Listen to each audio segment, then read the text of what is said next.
মসজিদের ভিতরে কবর থাকলে নামাজ পড়া যাবে কিনা তা জানুন। মসজিদের বাউন্ডারির ভেতরে কবর থাকলে নামাজ হবে কিনা। মসজিদের যদি বাউন্ডারি বলতে মসজিদের চার দেয়াল, যেটা মসজিদের যে মূল স্থাপনা, এটার ভিতরে যদি কি থাকে, কবর থাকে, সেখানে নামাজ পড়া যাবে না।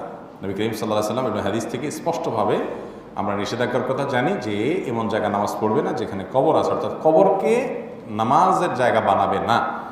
হ্যাঁ, একটা হলো মসজিদের যে ওয়াল, চার ওয়াল, মূল দেয়াল মসজিদের, এটার বাইরে কবর আছে, সেটা হোক কেবলার দিকে, তো এরকম মসজিদে নামাজ পড়লে নামাজ হবে, কারণ এটা মসজিদের মধ্যে নেই, মসজিদের সামনে আছে।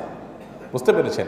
কিন্তু যারা মসজিদ এবং কবরস্থান নির্মাণ করবেন, এখন নতুন করে প্ল্যান করছেন বা ভবিষ্যতে করবেন, তারা খেয়াল রাখবেন কবরস্থান যথাসম্ভব মসজিদের ঠিক কেবলার সাইডে যেন না হয়, কারণ দেখতে এটা শিরকের সাথে সাদৃশ্য হয়। শিরক হবে না, শিরক হওয়ার প্রশ্নই ওঠে না, কারণ এখানে উদ্দেশ্যে কেউ করে নেই, কিন্তু মানে ঠিক মসজিদের বরাবর ওয়ালের সামনে যদি কবরস্থান হয়, তো দৃশ্যত জিনিসটা দেখতে ভালো দেখা যায় না। যারা শিরিক করে, কবর পূজা করে, তাদের সাথে কিছুটা সাদৃশ্য অন্তত হয়। সেজন্য মসজিদের পূবে কিংবা উত্তরে কিংবা দক্ষিণে এরকম কোনো একটা সাইডে কবরস্থান হলে সেটা ভালো।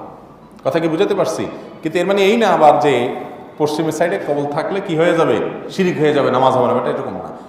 ঢাকা শহরে অনেক মসজিদে আছে, মসজিদের ভেতরে কি কবর, ভেতরে কবর থাকতে পারবে না, আর বাইরে থাকতে পারে। বুঝতে পেরেছেন? নবী করিম সাল্লাল্লাহু আলাইহি সাল্লামের কবর এক্সেপশন, বাকি তার যেখানে নিষেধাজ্ঞা আছে সরাসরি উক্তিমূলক, সেখানে ওই কাজটা আর করা যাবে না। খেয়াল